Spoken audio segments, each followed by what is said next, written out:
ನಮಸ್ಕಾರ ಸ್ನೇಹಿತರೆ, ಇಂದಿನ ವಿಡಿಯೋದಲ್ಲಿ ನಾವು ದೇವರುಗಳಿಗೆ ಹಾಗೂ ದೇವಸ್ಥಾನಗಳಿಗೆ ಮತ್ತು ಪವಿತ್ರವಾದ ಸ್ಥಳಗಳಿಗೆ ಪ್ರದಕ್ಷಿಣೆಯನ್ನು ಹಾಕುವ ಪದ್ಧತಿಯು ಯಾವಾಗನಿಂದ ಬಂದಿತು ಎಂಬುದನ್ನು ತಿಳಿಯೋಣ. ಹಾಗೂ 4 ಯುಗಗಳಲ್ಲಿಯೂ ಇದರ ಬಗ್ಗೆ ಉಲ್ಲೇಖಗಳಿವೆಯೇ ಎಂಬುದನ್ನು ತಿಳಿಯೋಣ. ದಯವಿಟ್ಟು ವಿಡಿಯೋವನ್ನು ಪೂರ್ತಿಯಾಗಿ ನೋಡಿ. ಬನ್ನಿ ಸ್ನೇಹಿತರೆ, ವಿಡಿಯೋವನ್ನು ಶುರು ಮಾಡೋಣ. ನಮಸ್ಕಾರ ಸ್ನೇಹಿತರೆ, ಸನಾತನ ಪುರಾತನ ಚಾನೆಲ್ಗೆ ತಮಗೆಲ್ಲರಿಗೂ ಆತ್ಮೀಯವಾದ ಸ್ವಾಗತ ಸುಸ್ವಾಗತ. ಆ ಭಗವಂತನ ಕೃಪೆ ಸದಾ ತಮ್ಮ ಮೇಲೆ ಹಾಗೂ ತಮ್ಮ ಕುಟುಂಬದವರ ಮೇಲಿರಲಿ ಅಂತ ಕೇಳಿಕೊಳ್ಳುತ್ತಾ ಇವತ್ತಿನ ವಿಡಿಯೋವನ್ನು ಶುರು ಮಾಡೋಣ. ನಮಸ್ಕಾರ. ಹಿಂದೂ ಧರ್ಮದಲ್ಲಿ ಪ್ರದಕ್ಷಿಣೆಗೆ ಅತ್ಯಂತ ಮಹತ್ವದ ಸ್ಥಾನವಿದೆ. ಪ್ರದಕ್ಷಿಣೆ ಎಂದರೆ ಕೇವಲ ಸುತ್ತು ಬರುವುದಲ್ಲ, ಅದು ಭಗವಂತನನ್ನು ನಮ್ಮ ಬದುಕಿನ ಕೇಂದ್ರಬಿಂದುವಾಗಿ ಇರಿಸಿಕೊಳ್ಳುವ ಒಂದು ಆಧ್ಯಾತ್ಮಿಕವಾದ ಕ್ರಿಯೆ. ನಮ್ಮ ಪುರಾಣಗಳು ಮತ್ತು ಶಾಸ್ತ್ರಗಳಲ್ಲಿ ಇದರ ಬಗ್ಗೆ ಉಲ್ಲೇಖಗಳನ್ನು ತಿಳಿಯೋಣ. ಬನ್ನಿ ಸ್ನೇಹಿತರೆ, ದಯವಿಟ್ಟು ವಿಡಿಯೋವನ್ನು ಪೂರ್ತಿಯಾಗಿ ನೋಡಿ. ಮೊದಲನೇದಾಗಿ ಪುರಾಣಗಳಲ್ಲಿನ ಮೂಲ ಉಲ್ಲೇಖದ ಬಗ್ಗೆ ತಿಳಿಯೋಣ. ಅಂದರೆ ಗಣೇಶ ಮತ್ತು ಕಾರ್ತಿಕೇಯರ ಕಥೆ. ಇದರ ವಿಸ್ತಾರವಾದ ಕಥೆಯನ್ನು ಆಮೇಲೆ ಹೇಳುತ್ತೇನೆ. ಈಗ ಪ್ರದಕ್ಷಿಣೆಯ ಬಗ್ಗೆ ತಿಳಿದುಕೊಳ್ಳೋಣ. ಪ್ರದಕ್ಷಿಣೆಯ ಮಹತ್ವವನ್ನು ಸಾರುವ ಅತ್ಯಂತ ಪ್ರಸಿದ್ಧ ಕಥೆ ಶಿವಪುರಾಣದಲ್ಲಿದೆ. ಒಮ್ಮೆ ಶಿವಪಾರ್ವತಿಯರು ತಮ್ಮ ಮಕ್ಕಳಾದ ಗಣೇಶ ಮತ್ತು ಸುಬ್ರಹ್ಮಣ್ಯನಿಗೆ ಯಾರು ಮೊದಲು ಭೂಮಂಡಲವನ್ನು ಪರ್ಯಟನೆ ಮಾಡಿ ಬರುತ್ತಾರೋ ಅವರಿಗೆ ಶ್ರೇಷ್ಠ ಫಲ ಸಿಗುತ್ತದೆ ಎನ್ನುತ್ತಾರೆ. ಆಗ ಕಾರ್ತಿಕೇಯನು ತನ್ನ ವಾಹನ ನವಿಲನೇರಿ ಭೂಪ್ರದಕ್ಷಿಣೆಗೆ ಹೊರಡುತ್ತಾನೆ. ಆದರೆ ಗಣೇಶನು ತಂದೆ ತಾಯಿಯೇ ಜಗತ್ತಿನ ಮೂಲ ಎಂದು ಅರಿತು ಶಿವಪಾರ್ವತಿಯರಿಗೆ 3 ಬಾರಿ ಪ್ರದಕ್ಷಿಣೆಯನ್ನು ಹಾಕುತ್ತಾನೆ.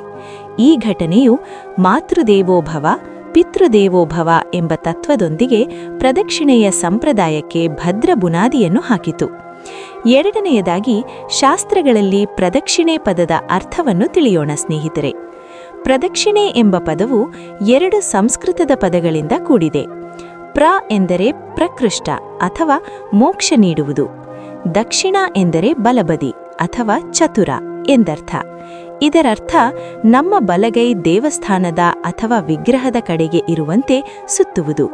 ಶಾಸ್ತ್ರದ ಪ್ರಕಾರ ನಮ್ಮ ಒಳಗಿನ ಅಹಂಕಾರವನ್ನು ಕಳೆದುಕೊಂಡು ದೇವರಿಗೆ ಶರಣಾಗುವುದೇ ಇದರ ಮೂಲ ಉದ್ದೇಶವಾಗಿದೆ. ಮೂರನೆಯದಾಗಿ ವೇದ ಮತ್ತು ಆಗಮಶಾಸ್ತ್ರಗಳ ಉಲ್ಲೇಖಗಳಲ್ಲೇನಿದೆ ಎಂಬುದನ್ನು ತಿಳಿಯೋಣ. ಋಗ್ವೇದ ಮತ್ತು ಯಜುರ್ವೇದದ ಮಂತ್ರಗಳಲ್ಲಿ ಪರಿಪ್ರದಕ್ಷಿಣಿ ಎಂಬ ಪದದ ಬಳಕೆಯಿದೆ. ಯಜ್ಞಯಾಗಾದಿಗಳು ಮುಗಿದ ನಂತರ ಅಗ್ನಿಕುಂಡಕ್ಕೆ ಪ್ರದಕ್ಷಿಣೆ ಹಾಕುವ ಪದ್ಧತಿ ವೈದಿಕ ಕಾಲದಿಂದಲೂ ನಡೆದು ಬಂದಿದೆ. ಆಗಮಶಾಸ್ತ್ರದಲ್ಲೇನಿದೆ ಎಂಬುದನ್ನು ತಿಳಿಯೋಣ. ದೇವಾಲಯಗಳ ನಿರ್ಮಾಣದ ಬಗ್ಗೆ ತಿಳಿಸುವ ಆಗಮಶಾಸ್ತ್ರಗಳಲ್ಲಿ ಪ್ರದಕ್ಷಿಣಾ ಪಥ ಅಂದರೆ ಸುತ್ತು ಹಾಕಲು ಬರುವ ದಾರಿಯು ಇರಲೇಬೇಕೆಂದು ವಿಧಿಸಲಾಗಿದೆ. ಇದು ಭಕ್ತನಿಗೆ ಸಕಾರಾತ್ಮಕವಾದ ಶಕ್ತಿಯನ್ನು ಅಂದರೆ ಪಾಸಿಟಿವ್ ಎನರ್ಜಿಯನ್ನು ಗ್ರಹಿಸಲು ಸಹಾಯ ಮಾಡುತ್ತದೆ. 4ನೇದಾಗಿ ಎಷ್ಟು ಬಾರಿ ಪ್ರದಕ್ಷಿಣೆಯನ್ನು ಹಾಕಬೇಕು ಇದರ ಬಗ್ಗೆ ತಿಳಿಯೋಣ. ಶಾಸ್ತ್ರಗಳ ಪ್ರಕಾರ ವಿಭಿನ್ನವಾದ ದೇವತೆಗಳಿಗೆ ನಿರ್ದಿಷ್ಟವಾದ ಸಂಖ್ಯೆಗಳ ಪ್ರದಕ್ಷಿಣೆಗಳ ವಿವರಗಳನ್ನು ಹೇಳಲಾಗಿದೆ. ಈಗ ದೇವತೆಗಳ ಪ್ರದಕ್ಷಿಣೆಯ ಸಂಖ್ಯೆಗಳನ್ನು ತಿಳಿಯೋಣ. ಗಣೇಶನಿಗೆ 1 ಬಾರಿ ಹಾಕಬೇಕು, ಸೂರ್ಯನಿಗೆ 7 ಬಾರಿ ಹಾಕಬೇಕು, ಶಿವನಿಗೆ ಅರ್ಧ ಪ್ರದಕ್ಷಿಣೆಯನ್ನು ಹಾಕಬೇಕು ಅಂದರೆ ಸೋಮಸೂತ್ರದವರೆಗೆ, ವಿಷ್ಣು ಅಥವಾ ದುರ್ಗಾ ಮಾತೆಗೆ 4 ಬಾರಿ ಹಾಕಬೇಕು, ಅಶ್ವತ್ಥ ಮರಕ್ಕೆ 7 ಅಥವಾ 108 ಬಾರಿ ಹಾಕಬೇಕು. 5ನೇದಾಗಿ ತಾತ್ವಿಕವಾದ ಹಿನ್ನೆಲೆಯನ್ನು ತಿಳಿಯೋಣ. ಖಗೋಳ ವಿಜ್ಞಾನದ ಪ್ರಕಾರ ಗ್ರಹಗಳು ಸೂರ್ಯನ ಸುತ್ತ ಸುತ್ತುವಂತೆ ನಮ್ಮ ಜೀವನದ ಕೇಂದ್ರಬಿಂದುವಾಗಿರುವ ಭಗವಂತನ ಸುತ್ತ ನಾವು ಸುತ್ತಬೇಕು ಎಂಬುದು ಇದರ ತಾತ್ವಿಕವಾದ ಅರ್ಥವಾಗಿದೆ. ಈ ಕ್ರಿಯೆಯು ಮನಸ್ಸನ್ನು ಏಕಾಗ್ರತೆಯನ್ನುಗೊಳಿಸಲು ಮತ್ತು ನಮ್ರತೆಯನ್ನು ಬೆಳೆಸಲು ಸಹಾಯ ಮಾಡುತ್ತದೆ.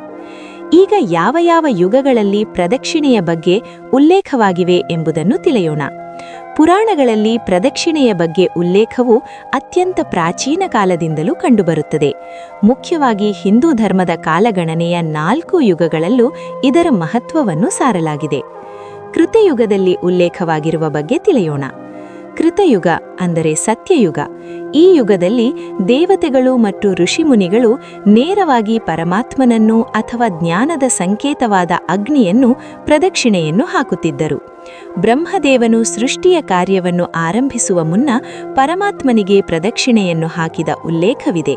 ಹಾಗೂ ವಾಮನನ ಅವತಾರವಾದಾಗ ಜಾಂಬವಂತನು ಇಡೀ ಬ್ರಹ್ಮಾಂಡವನ್ನು 21 ಬಾರಿ ಪ್ರದಕ್ಷಿಣೆಯನ್ನು ಹಾಕಿದ್ದರ ಬಗ್ಗೆ ಮೂಲ ರಾಮಾಯಣದಲ್ಲಿ ಉಲ್ಲೇಖವಾಗಿದೆ. ತ್ರೇತಾಯುಗದ ಬಗ್ಗೆ ತಿಳಿಯೋಣ. ರಾಮಾಯಣದ ಕಾಲದಲ್ಲಿ ಇದರ ಉಲ್ಲೇಖವು ಬಹಳ ದಟ್ಟವಾಗಿದೆ. ಶ್ರೀರಾಮನು ಪಟ್ಟಾಭಿಷೇಕದ ಸಮಯದಲ್ಲಿ ಗುರುಗಳಿಗೆ ಪ್ರದಕ್ಷಿಣೆಯನ್ನು ಹಾಕಿದ ಉಲ್ಲೇಖವಿದೆ. ಹಾಗೂ ಶ್ರೀರಾಮ ಮತ್ತು ಸೀತೆಯ ವಿವಾಹದ ಸಮಯದಲ್ಲಿ ಅಗ್ನಿಗೆ ಪ್ರದಕ್ಷಿಣೆಯನ್ನು ಮಾಡುವುದು. ಹಾಗೂ ಶ್ರೀರಾಮನು ವನವಾಸಕ್ಕೆ ಹೋಗುವ ಮುನ್ನ ತಂದೆ ದಶರಥನ ಮತ್ತು ಅಯೋಧ್ಯೆಯ ಕುಲಗುರುಗಳಿಗೆ ಪ್ರದಕ್ಷಿಣೆ ಹಾಕಿ ಆಶೀರ್ವಾದ ಪಡೆದ ಪ್ರಸಂಗಗಳಿವೆ. ದ್ವಾಪರ ಯುಗದ ಬಗ್ಗೆ ತಿಳಿಯೋಣ. ಶ್ರೀಕೃಷ್ಣನು ಗೋವರ್ಧನಗಿರಿಯನ್ನು ಎತ್ತಿದಾಗ ಇಂದ್ರನ ಅಹಂಕಾರ ಅಡಗಿದ ಮೇಲೆ ಇಂದ್ರನು ಶ್ರೀಕೃಷ್ಣನಿಗೆ ಪ್ರದಕ್ಷಿಣೆಯನ್ನು ಹಾಕುತ್ತಾನೆ. ಹಾಗೂ ಇಂದಿಗೂ ಗೋವರ್ಧನಗಿರಿಯ ಪ್ರದಕ್ಷಿಣೆಯನ್ನು ಅತ್ಯಂತ ಪವಿತ್ರವೆಂದು ಪರಿಗಣಿಸಲಾಗುತ್ತದೆ. ನಾವಿರುವ ಕಲಿಯುಗದ ಬಗ್ಗೆ ತಿಳಿಯೋಣ ಬನ್ನಿ. ಈ ಯುಗದಲ್ಲಿ ಭಗವಂತನ ವಿಗ್ರಹ ರೂಪದ ಆರಾಧನೆ ಹೆಚ್ಚಿರುವುದರಿಂದ ದೇವಾಲಯಗಳ ಸುತ್ತ ಪ್ರದಕ್ಷಿಣೆಯನ್ನು ಹಾಕುವುದು ಭಕ್ತಿಯ ಪ್ರಮುಖವಾದ ಅಂಗವಾಗಿದೆ. ಹಾಗಾದರೆ ದೇವತೆಗಳೂ ಸಹ ಪ್ರದಕ್ಷಿಣೆಯನ್ನು ಹಾಕಿದ್ದರಾ ಅಥವಾ ಇಲ್ಲವಾ ಎಂಬುದರ ಬಗ್ಗೆ ಏನು ಉಲ್ಲೇಖವಾಗಿದೆ ಎಂಬುದನ್ನು ತಿಳಿಯೋಣ ಬನ್ನಿ. ದೇವತೆಗಳು ಪ್ರದಕ್ಷಿಣೆಯನ್ನು ಹಾಕಿದ ಪ್ರಮುಖ ಘಟನೆಗಳು ಸಾಕಷ್ಟಿವೆ. ಪುರಾಣಗಳಲ್ಲಿ ದೇವತೆಗಳೇ ಪ್ರದಕ್ಷಿಣೆಯನ್ನು ಹಾಕಿ ಅದರ ಮಹಿಮೆಯನ್ನು ಸಾರಿದ ಕೆಲವು ರೋಚಕ ಘಟನೆಗಳು ಇಲ್ಲಿವೆ. ಅವುಗಳ ಮಾಹಿತಿಯನ್ನು ನೋಡೋಣ ಬನ್ನಿ. ಗಣೇಶನ ವಿಶ್ವದ ಪ್ರದಕ್ಷಿಣೆಯ ಬಗ್ಗೆ ಶಿವಪುರಾಣದಲ್ಲಿ ಉಲ್ಲೇಖವಾಗಿದೆ. ಹಾಗೂ ಇದು ಪ್ರದಕ್ಷಿಣೆಯ ಮಹಿಮೆಯನ್ನು ಸಾರುವ ಶ್ರೇಷ್ಠ ಉದಾಹರಣೆಗಾಗಿದೆ. ಒಮ್ಮೆ ಶಿವಪಾರ್ವತಿಯರು ತಮ್ಮ ಮಕ್ಕಳಾದ ಗಣೇಶ ಮತ್ತು ಕಾರ್ತಿಕೇಯರಿಗೆ ಒಂದು ಸವಾಲನ್ನು ಹಾಕುತ್ತಾರೆ. ಅದೇನೆಂದರೆ, ಯಾರು ಮೊದಲು ಈ ಇಡೀ ಬ್ರಹ್ಮಾಂಡವನ್ನು ಸುತ್ತಿ ಬರುತ್ತಾರೋ ಅವರಿಗೆ ಅಗ್ರಪೂಜೆಗೆ ಅರ್ಹರು ಎಂಬ ಸವಾಲನ್ನು ಹಾಕುತ್ತಾರೆ.